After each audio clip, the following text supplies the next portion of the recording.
Olá, tudo bem? Eu sou o pastor Cláudio Rosa, aqui do canal Que Diz a Bíblia. Um canal de apologética cristã, defesa da fé, um canal e um ministério que tem por objetivo trazer informações das questões da nossa vida e prática cristã. Sempre lembrando, como nós falamos, que cristianismo não é religiosidade, é prática de vida cristã. E nesse sentido, nós somos orientados pela palavra de Deus a defendermos a fé. É isso que o canal faz. Nós vamos estar falando nesse vídeo sobre o novo nascimento. Qual é a importância? Como se dá o novo nascimento? E o que é isso? Jesus falou sobre o novo nascimento. Por isso, eu peço a você que fique conosco até o final do vídeo. Ficando até o final do vídeo e gostando, vou pedir a você que se inscreva no canal, acione o sininho para receber as notificações de novos vídeos e também das lives. E se você já é inscrito, esteja aí dando o seu like, também compartilhando e comentando. Vamos falar sobre esse assunto importante logo depois da nossa vinheta.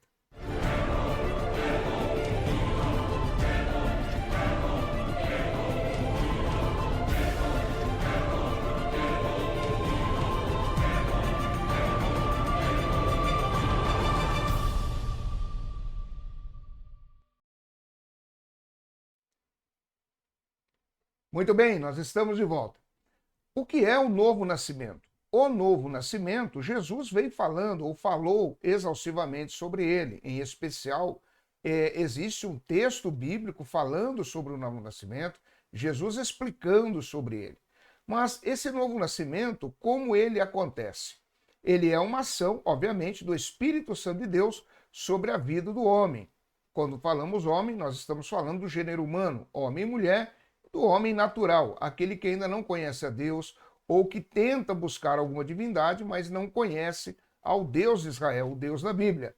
E Deus, em sua ação sobrenatural, de uma ação, num ato decretivo, em uma ação soberana, porque é monergismo, ou seja, parte da vontade soberana de Deus, agir sobre a vida dessa pessoa. E a partir dali, então, acontece o novo nascimento. No Evangelho de João, no seu capítulo de número 1, e o versículo 11 em diante, vem nos trazendo uma informação importante a respeito dessa questão. O versículo 11 diz o seguinte: veio para os que era seu e os seus não o receberam. Versículo 12: mas a todos quantos o receberam, deu-lhes o poder de serem feitos filhos de Deus, a saber, aos que creem no seu nome, os quais não nasceram do sangue, nem da vontade da carne, nem da vontade do homem, mas de Deus. Esse processo que nós vimos aqui, do versículo 11, 12 e 13, é um processo ao qual Deus está no comando.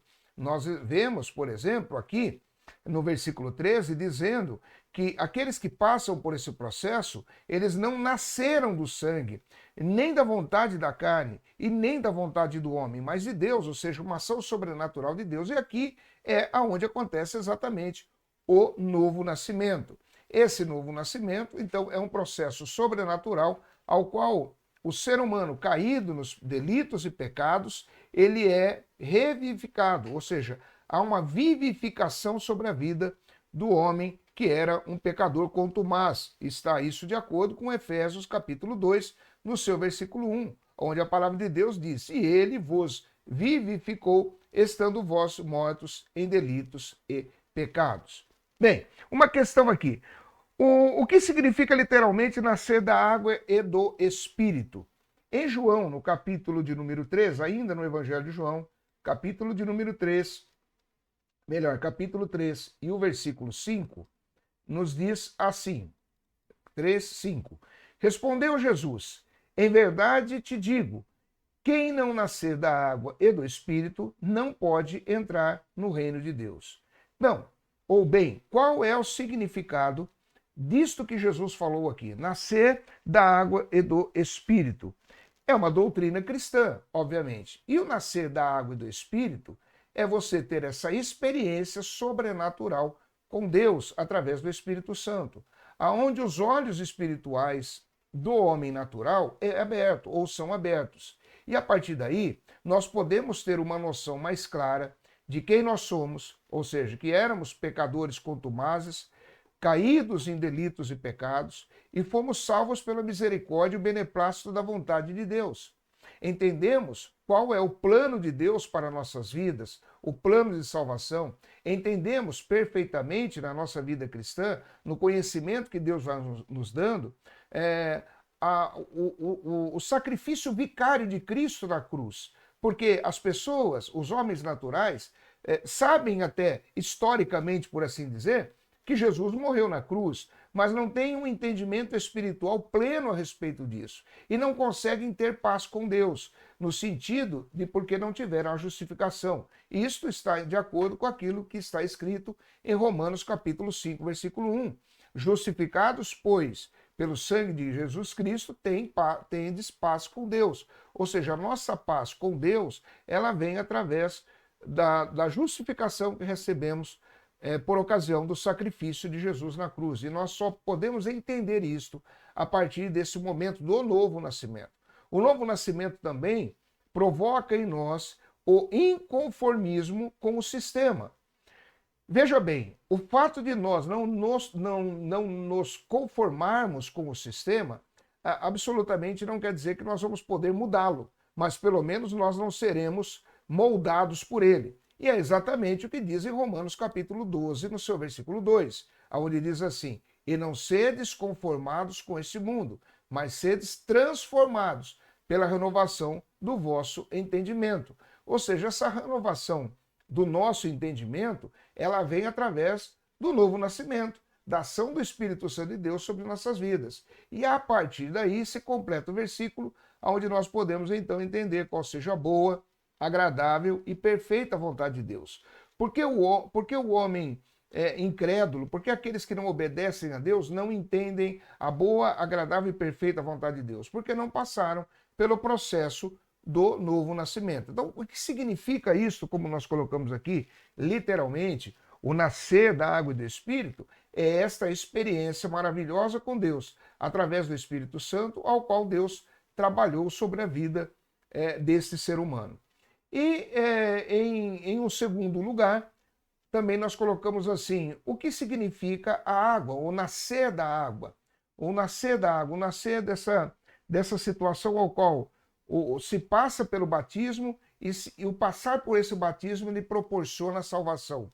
Bem, não, o batismo ele não salva, o batismo ele não proporciona a salvação, mas o batismo, como nós também já exaustivamente falamos, ele traz uma declaração pública de que você aderiu à fé. E a partir daí, então nós entendemos que esta salvação, ela não é por obras. Por exemplo, na carta de Tito, no seu capítulo de número 3 e o versículo de número 5, está escrito assim: não por obras de justiça praticadas por nós, mas segundo a sua misericórdia, ele nos salvou mediante o lavar regenerador e renovador do Espírito Santo. Então, a palavra de Deus está dizendo aqui que ele nos salvou mediante o lavar regenerador e renovador, não da água do batismo em si, mas do Espírito Santo. Então, a salvação ela vem por esta regeneração, pelo lavar do Espírito Santo em nossa mente e em nosso ser, ao qual nós passamos agora a crermos em Jesus como Senhor e Salvador, entendemos que ele morreu na cruz, que ele derramou seu sangue e que ele ressuscitou ao terceiro dia para, obviamente, não mais morrer e reinar eternamente como o Senhor absoluto do universo. Nós entendemos que o pecado que aconteceu no Éden é a causa de toda a miséria da humanidade, de toda a decadência da humanidade, e que somente através da ação do Espírito Santo, do novo nascimento, da regeneração, é que isto pode ser mudado. Então, o nascer de novo é exatamente isso. É óbvio que o espiritismo, por exemplo, que é uma prática contrária à palavra de Deus e que crê na reencarnação, eles usam inclusive o ponto da reencarnação dizendo que o nascer da água e do Espírito que Jesus fala é nascer novamente, reencarnado, ou seja, o nascer do Espírito novamente, e a água seria aí a água da bolsa, né, que a mulher carrega no útero quando ela está esperando o bebê. Isso é um absurdo. O que Jesus fala, e na hermenêutica do texto nós conseguimos extrair isso claramente, é essa transformação de vida que o homem natural tem a partir do momento que Deus o chama para essa magnífica vida agora de servi-lo como Senhor e Salvador. Então, o nascer de novo é uma obra que Deus realiza sobre a vida do homem, para que ele possa, a partir de então, ser agora um instrumento de bênção também, através da igreja aqui na terra, para a glória do nome de Jesus. Que Deus abençoe a sua vida. Muito obrigado por sua participação. Mais uma vez, se você gosta do canal, se você gostou desse vídeo e de muitos outros que nós temos aqui, eu convido você a se inscrever no canal, a acionar o sininho aí para que você tenha aí as notificações dos novos vídeos. Dê o seu like, comente e compartilhe. Deus abençoe a sua vida e até o próximo vídeo, em nome de Jesus.